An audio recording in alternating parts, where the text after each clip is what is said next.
Olá, o programa Perfil Parlamentar de hoje recebe Roger Correia. Natural de Novo Hamburgo, ele tem 31 anos e elegeu-se vereador pelo PCdoB com 1.928 votos. Começou sua trajetória política participando da Associação de Moradores do bairro Santo Afonso. Atualmente é presidente do partido em Novo Hamburgo. Olá, vereador, seja bem-vindo. Começando por sua trajetória, como é que foi a sua atuação lá na Associação de Moradores do bairro Santo Afonso? Então, obrigado pela oportunidade.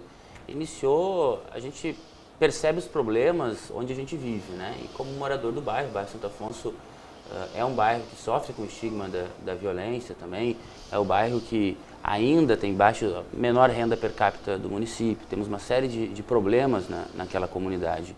E percebendo na Associação de Moradores um instrumento de organização da comunidade a fim de lutar por melhorias no bairro onde eu nasci, onde me criei. Então, por aí que a gente iniciou a militância, por ser o local onde eu vivia e por perceber na Associação de Moradores um instrumento possível de ajudar a melhorar aquela condição de vida minha e da comunidade onde eu vivia. E como é que era, assim, quais são as tuas lembranças, né, do Santo Afonso? Tu és natural aqui de Novo Hamburgo, então deve ter lembranças de 30 anos atrás do bairro Santo Afonso. Como é que era a realidade do bairro? Então, na verdade, nós morávamos no bairro industrial, mas com 3 anos de idade minha mãe, meu pai e meus irmãos fomos morar no Santo Afonso, no mesmo lugar onde eu moro até hoje. E lembrança, na verdade, de tudo, né?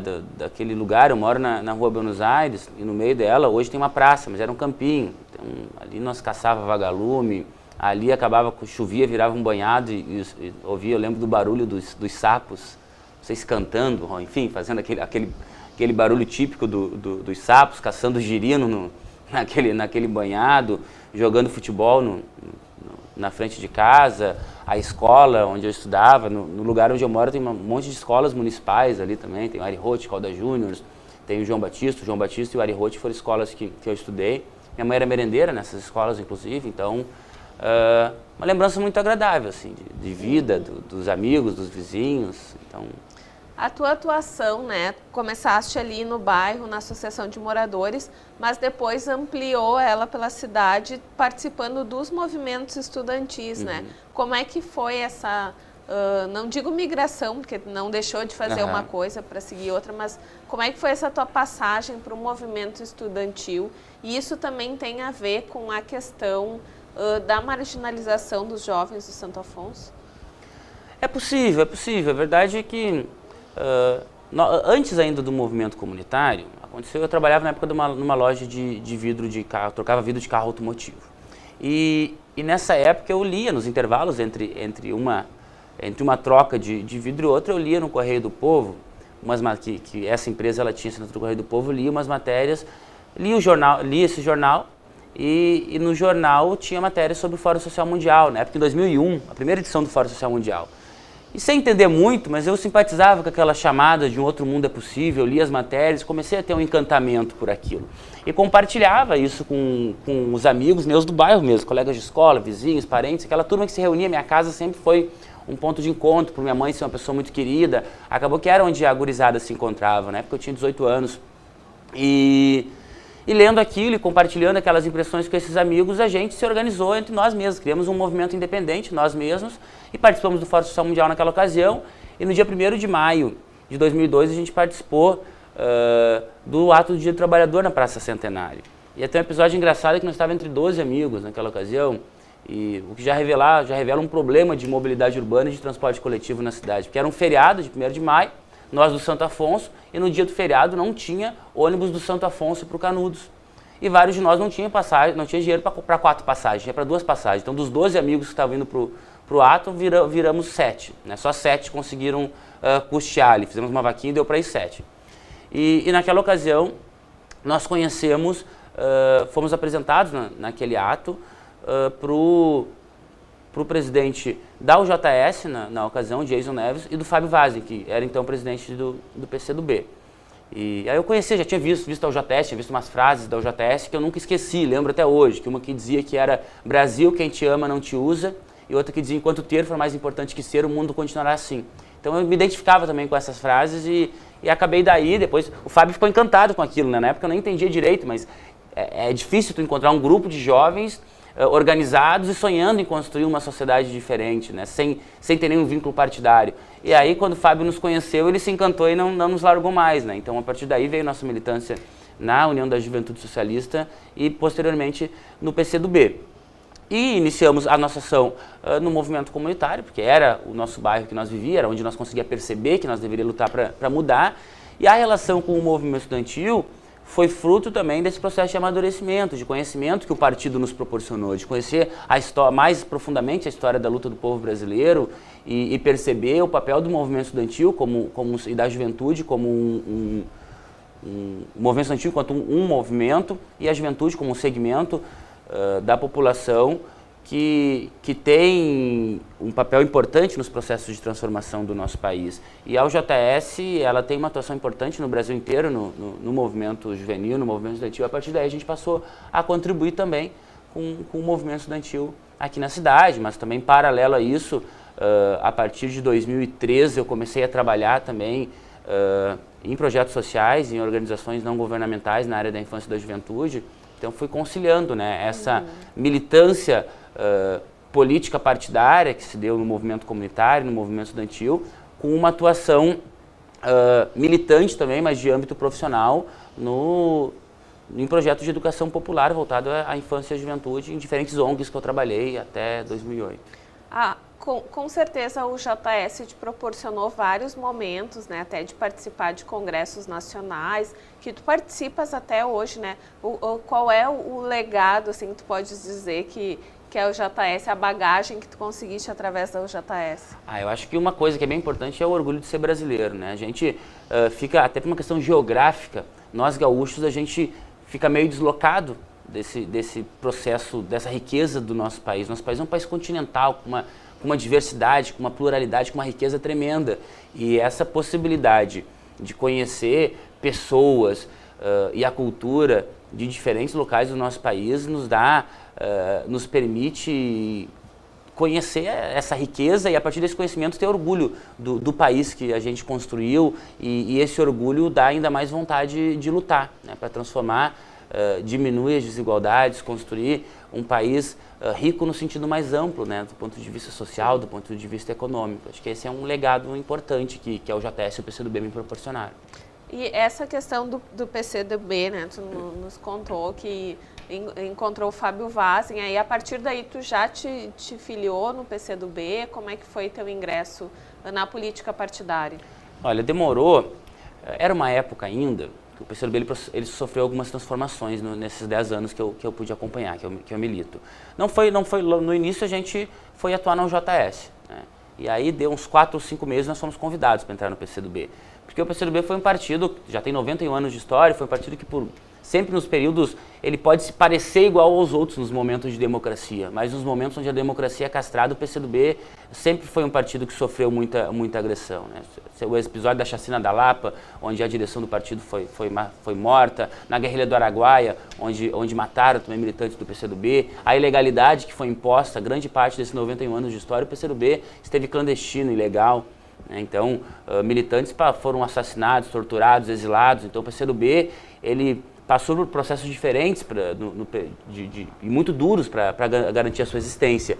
E isso fez com que o partido tivesse, na época da ditadura militar, por exemplo, tu não chegava a dizer, quero me filiar no PCdoB, porque podia ser um investigador do DOPS que queria se infiltrar para delatar, né, os militantes. Então, no momento que eu entrei no PCdoB, ainda em 2002, tu não chegava a dizer que queria te filiar no PCdoB, tu tinha que ser convidado para te filiar ao PCdoB. É um processo que o partido mudou a partir de 2005, na conferência, com o objetivo de construir um partido comunista de massas, o partido se abre, né? Hoje em dia, se a pessoa quer militar no PCdoB, ela chega e se apresenta.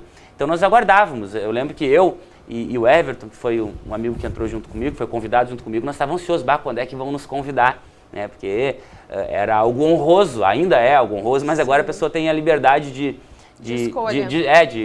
dizer, né? Naquela época ainda o militante da UJS ou qualquer pessoa, mesmo que não fosse militante da UJS, que não fosse jovem para militar na União da Juventude Socialista, ela aguardava ansiosa o convite, né? Então depois de outros 4 ou 5 meses militando na UJS, eu fui convidado para me filiar no PCdoB.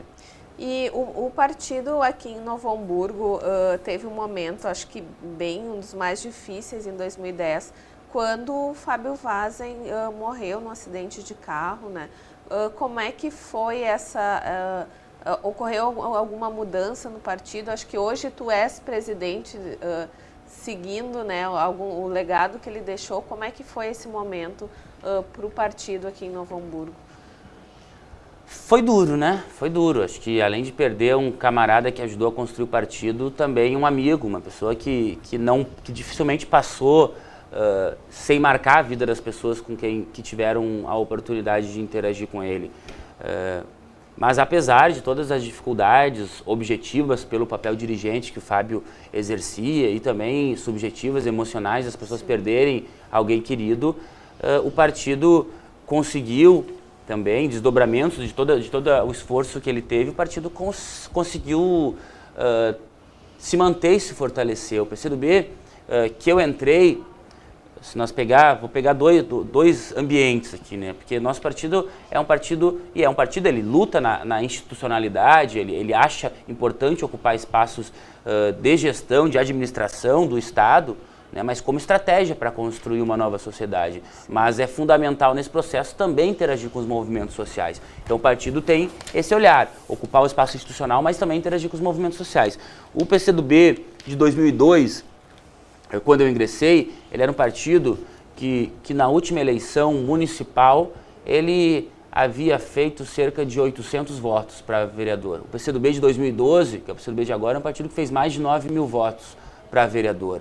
O PCdoB, e na cidade, mas não é na cidade, mas acaba repercutindo na cidade, o PCdoB tem hoje uma grande liderança, que é um fenômeno eleitoral, que representa uma nova política, que representa a juventude, que é a Manuela, que fez quase 30 mil votos para deputada na nossa cidade, mais do que o segundo e o terceiro candidato a deputado federal juntos na última eleição. Sim. Então o partido, isso no âmbito institucional. Nos movimentos sociais, em 2002, o PCdoB ele atuava no movimento estudantil secundarista, dirigindo a União de Estudantes de Novo Hamburgo.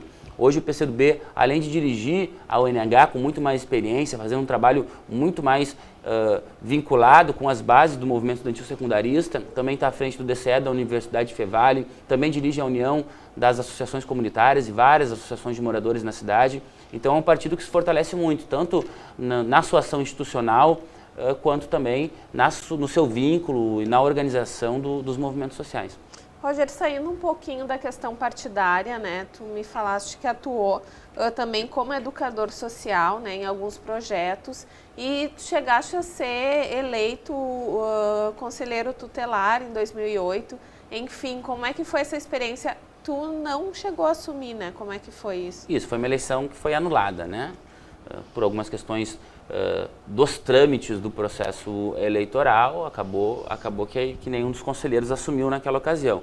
Foi frustrante, né? Porque na ocasião eu trabalhava no Centro de Defesa da Criança e Adolescente, o SEDECA de São Leopoldo, que é uma entidade muito consolidada na elaboração teórica da educação social de rua, do enfrentamento à violência e abuso sexual.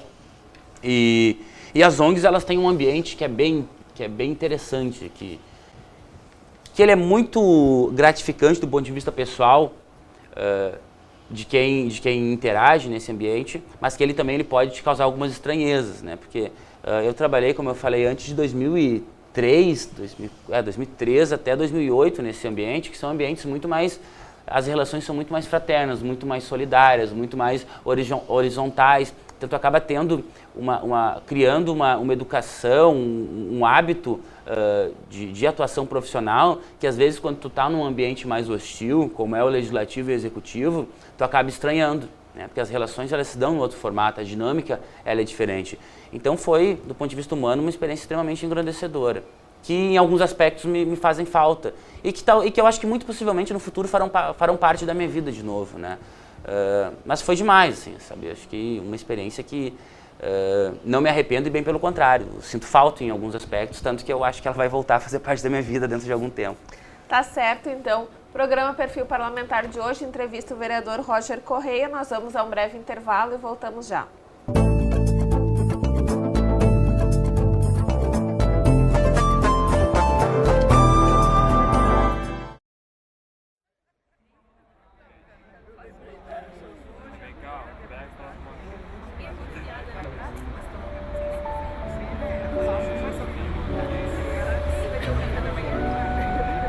cada um com os seus problemas.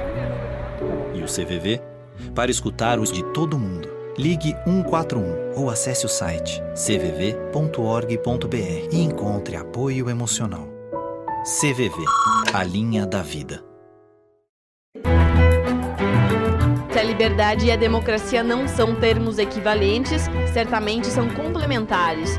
Sem liberdade, a democracia é despotismo. A democracia sem a liberdade é uma ilusão. Otávio Paz. Seja livre, participe da vida política de sua cidade, dê as suas sugestões, faça as suas críticas, através do site câmaranh.rs.gov.br.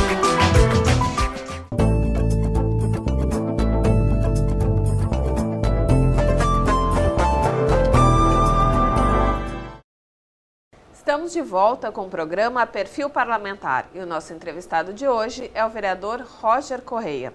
Roger, no bloco anterior nós falamos, sobre a tua atuação com os jovens, e isso culminou que em 2009 tu foste convidado a assumir o cargo de coordenador de políticas públicas para a juventude. Como é que foi essa experiência? Foram os 4 anos de mandato, né? Isso, eu saí 6 meses antes da eleição por uma questão legal, porque eu seria candidato. Foi uma experiência extremamente gratificante, Dani, porque é o seguinte, eu trabalhava na área da infância e da juventude, da criança e adolescente, e ali o paradigma que construiu as políticas da criança e adolescente foi a criação do Estatuto da Juventude em 1990. E nessa experiência, na Coordenadoria de Juventude, a gente pôde participar de todos os processos de construção desse conjunto de leis que trouxe as políticas, que está trazendo as políticas de juventude para um outro patamar, que foi a proposta de emenda, o projeto de emenda constitucional 65, que criou depois, que colocou na Constituição brasileira o termo jovens, que foi a construção dos processos das Conferências Nacional de Juventude, que passou por etapas municipais e estaduais, a recente, agora já depois da minha experiência como coordenador de juventude, a recente sanção da presidenta Dilma para o Estatuto da Juventude. Então, a gente participou desse processo importante e tendo destaque. A experiência de Novo Hamburgo ela é reconhecida nacionalmente, tanto que há poucos dias tivemos aqui um encontro da região sul de conselhos de juventude. O Pacto pela Juventude, um documento proposto pelo Conselho Nacional de Juventude para levar o debate nos períodos eleitorais para os candidatos, foi assinado pelo governador Tarso e pelo senador Paulo Paim em Novo Hamburgo durante o encontro de estudantes do ProUni, que também foi realizado, o segundo encontro de estudantes do ProUni aqui na nossa cidade. Nós realizamos uma das maiores conferências municipais de juventude do estado do Rio Grande do Sul. A experiência de Novo Hamburgo, ela por ser considerada referência no país e no Rio Grande do Sul, ela fez com que nós fossem escolhidos para presidir o Conselho de Gestores de Juventude da FAMURS, que foi criado em 2010, se não me engano, o ano. E até hoje, há poucos dias, eu estive fazendo um debate no Corégio da Serra, em Caxias do Sul, na Universidade de Caxias do Sul, para falar sobre essa experiência das políticas de juventude. Então, extremamente gratificante. Projetos como o ProJovem Urbano foi avaliado pelo governo federal como o segundo melhor do país. O Protejo, aqui de Novo Hamburgo, ficou entre os 5 melhores do país, tanto que nós fomos convidados pelo Ministério da Justiça para participar do processo de elaboração do novo edital do projeto. Então nós conseguimos aqui construir uma experiência de excelência, que me orgulha enquanto indivíduo, mas mais do que isso, com certeza ela é importante porque ela ajudou a melhorar a vida de muitos jovens na nossa cidade. Uhum. E esse segue sendo, a juventude segue sendo o teu principal foco de atuação também como vereador? Segue sendo. É um tema que eu escolhi para militar, que eu me identifique, que eu acho, por várias razões, que é um tema que é uma pauta que deve ser tratada com prioridade, porque apesar dos avanços que o nosso país teve, a juventude ainda é quem sofre com as desigualdades que ainda não foram disseminadas no país. É quem mais mata, é quem mais morre, é quem mais está abaixo da linha da miséria, é quem mais sofre com o desemprego, é quem mais sofre com os problemas de habitação, enfim, é o setor mais vitimizado pelas desigualdades que o nosso país ainda produz. Uhum.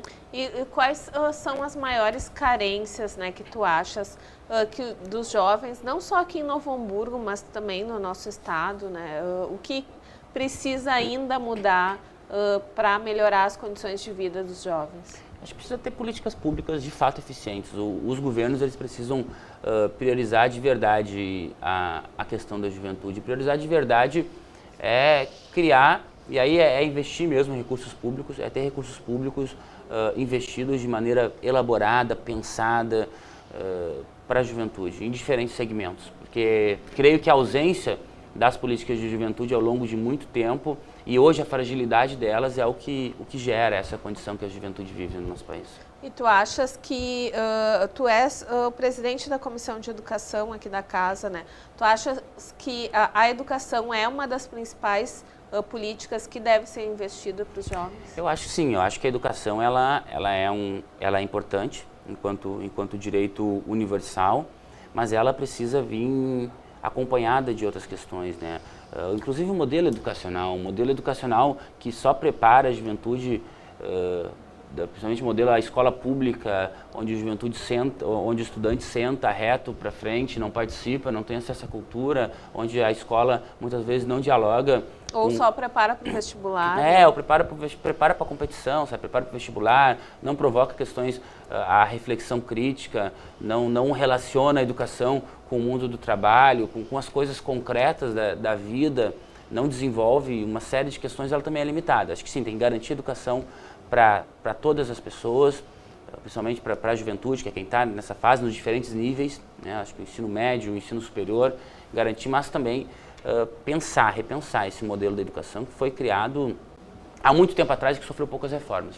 Roger, como é que foi essa tua migração, né, de executor, como um coordenador, quase que no status de secretário, né, para o legislativo? Quando é que tu decidiu, não, esse é o momento que eu vou me candidatar a vereador? Como é que foi essa passagem?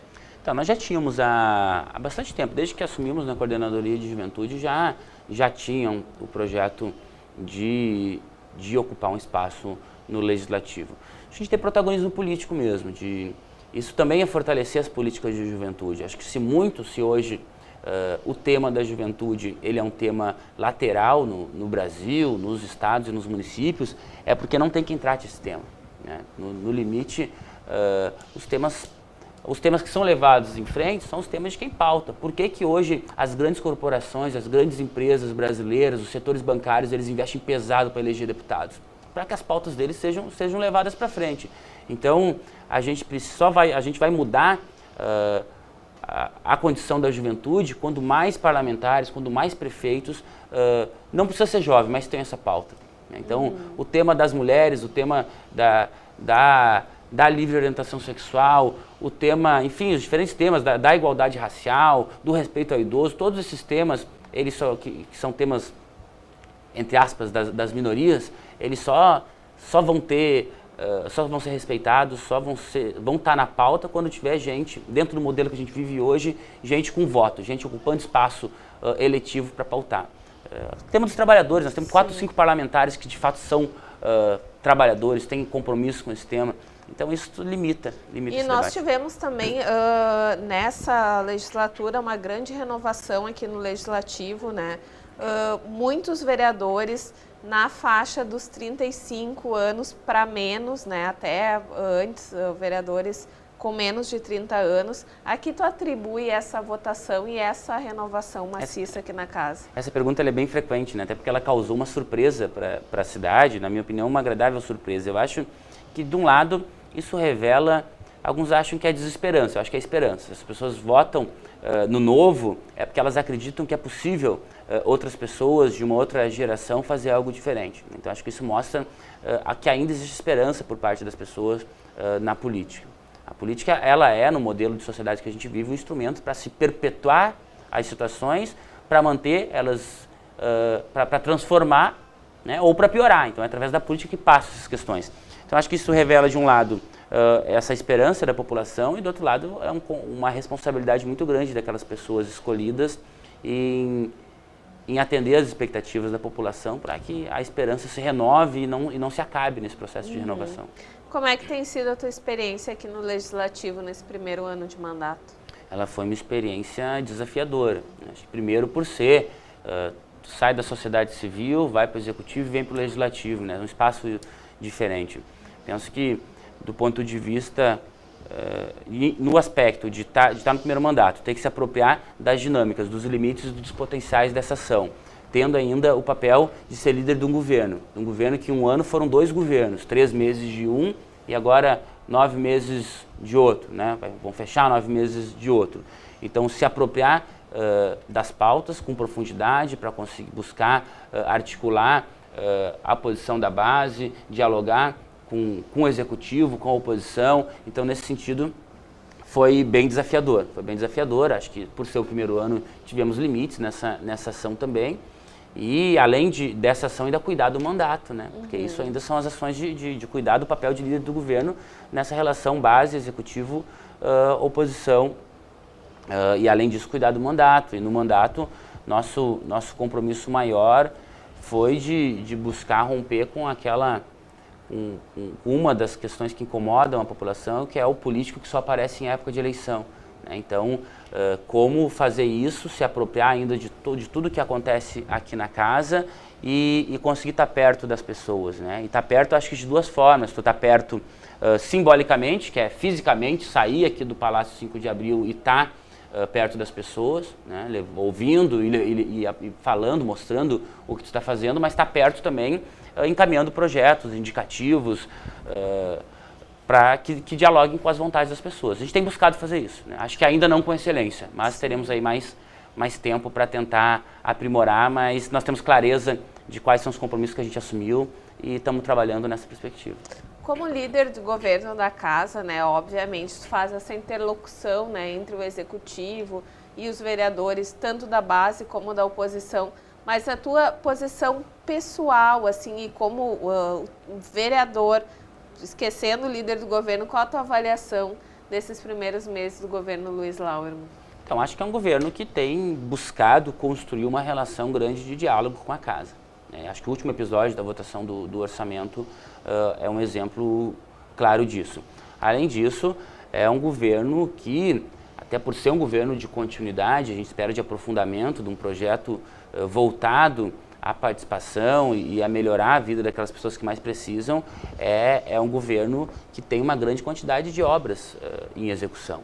O prefeito Tarcísio, ele fez de Novo Hamburgo uma das cidades no estado que mais captou recurso junto ao governo federal para construir obras, diferentes obras, seja obras de infraestrutura, seja obras de construção, por exemplo, de postos de saúde, de unidades de saúde, de escolas de educação infantil. Então, é um governo que tem feito um grande esforço para realizar, para dar conta de uma série de obras que estavam em processo de construção ainda no governo do prefeito Tarcísio. Acho que é um governo que pode avançar em alguns aspectos ainda. Quais deles? Eu acho que pode criar mais mecanismos de diálogo, além do orçamento participativo, que já é importante, mas eu acho que aprimorar espaços ordinários de diálogo com diferentes segmentos da população, né? Porque o governo buscou fazer aquilo que é uma marca dos governos do campo democrático e popular, que é criar uma ferramenta de escuta e diálogo com a parcela que nunca teve oportunidade de dialogar direto com o governo, que é com a população mais pobre, com a população dos bairros, das comunidades de periferia. Mas acho que precisa também criar mecanismos, ferramentas de diálogo com outros setores da sociedade de maneira mais sistêmica. Roger, saindo um pouquinho da tua atuação, né? Nem tanto, mas tu és vereador, tu ainda milita, né, nos movimentos estudantis, na UJS, tu tens um filhinho também jovem, o Arthur. Como é que tu consegue conciliar tudo isso na tua vida? É meio angustiante e às vezes tu te sente culpado porque tu não concilia de verdade, né? Às vezes tu tá alguns dias eu participei da Conferência Nacional das Cidades e ela foi até domingo. Então, muitas vezes aquilo que é porque as pessoas trabalham durante o dia, à noite, final de semana ficam em casa, né? Curtem a família, curtem os filhos, tiram o tempo de lazer. O nosso tempo ele é meio estranho, porque se alguma manhã, daqui a pouco eu consigo me organizar, numa manhã de terça-feira, por exemplo, eu posso conseguir me organizar para não trabalhar, mas por outro lado, as noites, os sábados, os domingos, normalmente não são momentos de descanso. Então a gente tenta conciliar, porque na vida tu tem que ter equilíbrio, porque acima de tudo tem que estar feliz, porque se tu não está feliz, tu não faz nada bem. E buscar esse equilíbrio entre as diferentes dimensões da tua existência, da tua vida, todas as né? demandas É algo difícil, isso é angustiante e é um pouco frustrante em alguns aspectos, mas é a vida que eu escolhi até aqui, também não dá para reclamar, mas é uma busca constante de tentar equilibrar, mas nem sempre está equilibrado, às vezes a gente se sente culpado em débito com uma coisa ou outra, né? Às vezes tu se sente culpado porque está ficando demais com o teu filho, ou está se sentindo porque deixou de ir em algum compromisso, ou te sente culpado porque foi no compromisso e não ficou com o teu filho, e não está dedicando tempo para ti. Então isso é uma angústia constante, mas faz parte da vida, tranquilo. E quais são as tuas expectativas para esses próximos 3 anos de mandato? Então, acho que buscar cada vez mais, acho que a gente precisa aprofundar ainda mais esse canal de diálogo e relação com as pessoas, né? Buscar estar menos aqui, no gabinete e mais ainda na rua. Acho que a gente já conseguiu desenvolver isso a partir do segundo semestre desse ano, mas precisa aprimorar, fazer disso algo mais constante ainda. E o ano que vem é um ano importante, é um ano eleitoral, onde vai estar em jogo projetos políticos distintos, né, tanto no Estado quanto no governo federal. Então a gente pretende estar interagindo com isso e contribuindo com os projetos que a gente acredita, que a gente tem o compromisso, e também dando atenção para as questões aqui da cidade que estão juntos, né? Acho que quando a gente debate, acho que isso é alguma coisa importante. Debater o governo federal ou debater o governo do Estado não tá atento a Novo Hamburgo. A gente vive numa república onde os municípios, eles dependem muito do que está sendo construído em âmbito federal e em âmbito estadual. Então, estar atento a essa pauta não é algo pouco importante, né? É algo importantíssimo, e a gente vai estar atento a isso e cuidando também do dever de casa do nosso mandato, que é estar próximo das pessoas, ouvindo e trazendo a partir desse processo de escuta projetos e os debates aqui para essa casa. E as tuas expectativas políticas, né? Pretendes concorrer mais adiante a deputado estadual? O que tu pensas para o teu futuro político? Eu devo ser pré-candidato a deputado estadual pelo PCdoB na próxima eleição, no ano que vem. O partido ele vem também num processo grande de crescimento. Há pouco tempo a deputada federal Manuela anunciou que concorre a deputada estadual, então isso deve aumentar o protagonismo político do PCdoB nas disputas pelas cadeiras da Assembleia Legislativa no próximo ano. E o Vale dos Sinos, pela importância que tem, pela densidade eleitoral, pelo colégio eleitoral que representa, ele deve apresentar uma candidatura com condições de ocupar uma dessas cadeiras. Então a gente está se preparando também para esse processo de disputa no ano que vem, né, que é mais uma demanda que a gente vai estar assumindo a partir do próximo ano. Tá certo, então, para finalizarmos, eu pedi para tu deixares um recado, não só para os teus eleitores, mas também para toda a comunidade de Novo Hamburgo. Então, agradecer às pessoas a confiança, pedir para aquelas que confiaram, as 1928 que confiaram em mim, e pedir que o nosso mandato, ele é um mandato hoje da cidade, ele não é um mandato só de quem votou e muito menos um mandato do vereador Roger. Ele é um mandato da cidade e as pessoas podem contribuir com esse mandato dando sugestões, fazendo críticas, então que possam acompanhar o que a gente constrói aqui e que utilizem as diferentes formas de comunicação. A gente usa bastante as redes sociais como instrumento para isso, mas tem o e-mail institucional, tem o nosso gabinete, tem as ações do mandato móvel que a gente realiza, então que as pessoas se sintam à vontade. E, na verdade, mais do que isso, eu peço para que elas interajam com o nosso mandato para que a gente possa cada vez mais aperfeiçoar a nossa ação, porque boas intenções não nos faltam, né? Então, boas ideias, elas com certeza contribuem para isso, e a gente quer deixar as pessoas de Novo Hamburgo à vontade para contribuir com a construção de um mandato que contribua para transformações em realidade, que seja um instrumento de luta da população da nossa cidade para construir uma cidade melhor. Tá certo, muito obrigada pela tua participação. Esse foi o vereador Roger Correia, do PCdoB. No próximo programa, nós estaremos de volta aqui com a história de mais um vereador da atual legislatura. Até lá!